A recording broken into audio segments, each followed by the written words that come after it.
नमस्कार। आज हम बात करने वाले हैं एक ऐसे लेजेंडरी हीरो की जिनकी बहादुरी की कहानी और जिनका एक यादगार कॉल साइन आज भी हम सबको इंस्पायर करता है। ये दिल मांगे मोर, सिर्फ 4 शब्द, लेकिन ये सिर्फ एक स्लोगन नहीं था। सोचिए, एक मुश्किल जीत के बाद एक यंग कैप्टन ने ये कहा और देखते ही देखते ये पूरे देश का मोटो बन गया।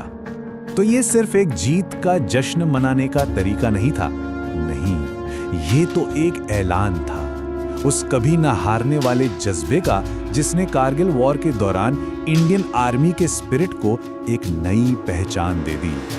तो सवाल ये उठता है कि आखिर कौन थे वो इंसान इन मशहूर शब्दों के पीछे?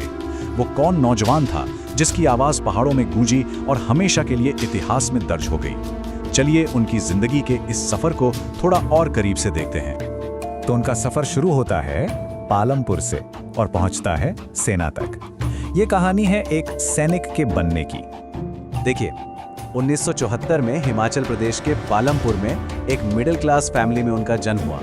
फिर चंडीगढ़ के डीएवी कॉलेज में पढ़ाई के दौरान ही उन्होंने एनसीसी ज्वाइन कर लिया। यहीं से वर्दी का सफर शुरू हो गया था। 1996 में उनका सिलेक्शन हुआ प्रेस्टिजियस इंडियन मिलिट्री एकेडमी यानी आईएमए देहरादून के लिए, और ठीक एक साल बाद 1997 में वो इंडियन आर्मी की 13 जैक राइफल्स रेजिमेंट में एक ऑफिसर के तौर पर कमीशन हो गए। और देखिए, उनके हीरो बनने के जो साइंस थे ना, वो बचपन से ही दिखने लगे थे। वो एक ब्राइट और एथलेटिक स्टूडेंट तो थे ही, लेकिन देशभक्ति का जज्बा तो जैसे रग रग में था। एनसीसी की एयर विंग में उन्होंने कमाल का प्रदर्शन किया, इतना कि उन्हें रिपब्लिक डे परेड के लिए भी चुना गया था। मतलब नींव तो बहुत पहले ही रखी जा चुकी थी। और फिर वक्त आता है 1999 का, कारगिल की वो लड़ाई जो एक असली कसौटी थी। और यही वो जगह थी जहां एक सैनिक एक लेजेंड बन गया।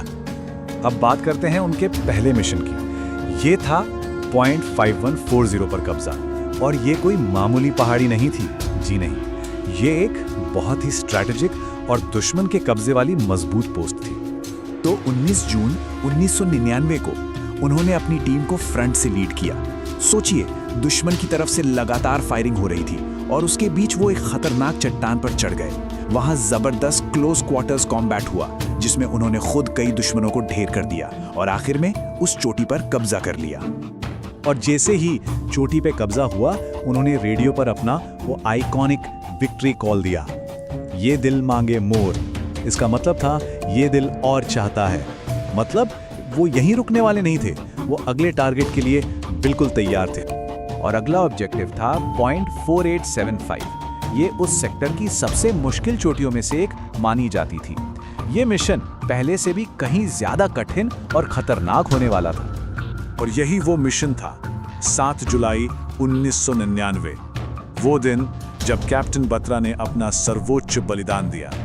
उस दिन चोटी पर कब्जे के लिए जबरदस्त फायर फाइट चल रही थी। लड़ाई के दौरान उनकी यूनिट का एक और ऑफिसर बुरी तरह घायल हो गया।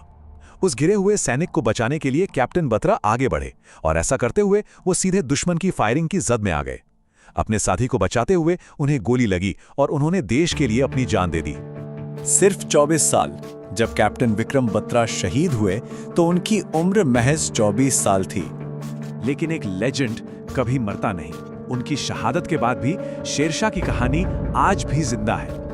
आइए देखते हैं कि उनकी लेगेसी आज भी हमें कैसे इंस्पायर करती है। एक तरफ थे कैप्टन विक्रम बत्रा और दूसरी तरफ दुश्मन ने भी उनकी हिम्मत को सलाम किया। जानते हैं उन्हें शेरशाह नाम किसने दिया था?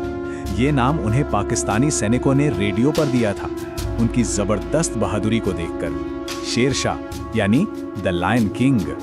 उनकी इस असाधारण वीरता के लिए उन्हें मरणोपरांत भारत के सर्वोच्च सैन्य सम्मान परमवीर चक्र से नवाजा गया। ये अवार्ड युद्ध के समय दिखाई गई सबसे बड़ी बहादुरी के लिए दिया जाता है। इस सम्मान ने उन्हें हमेशा के लिए एक नेशनल हीरो बना दिया। और ये सम्मान सिर्फ एक मेडल तक ही सीमित नहीं है। आज भी कारगिल की वो ऐतिहासिक चोटी पॉइंट 4875 उन्हीं के नाम पर बत्रा टॉप के नाम से जानी जाती है। और हाल ही में 2021 में आई फिल्म शेरशाह ने उनकी कहानी को घर घर तक पहुंचाया है और उन्हें हमेशा के लिए अमर कर दिया है। तो ये कहना गलत नहीं होगा कि कैप्टन विक्रम बत्रा भारत के सबसे प्रेरणादायक सैनिकों में से एक हैं। उनके साहस की कहानी आज भी पूरे देश को और खासकर नौजवानों को मोटिवेट करती है। और जाते जाते हम आपको उनके ही एक और पावरफुल कोट के साथ छोड़ जाते हैं, या तो मैं तिरंगा फहराकर वापस आऊंगा या फिर तिरंगे में लिपटकर वापस आऊंगा, लेकिन मैं वापस जरूर आऊंगा। ये शब्द उनके कमिटमेंट और सैक्रिफाइस की पूरी कहानी बयां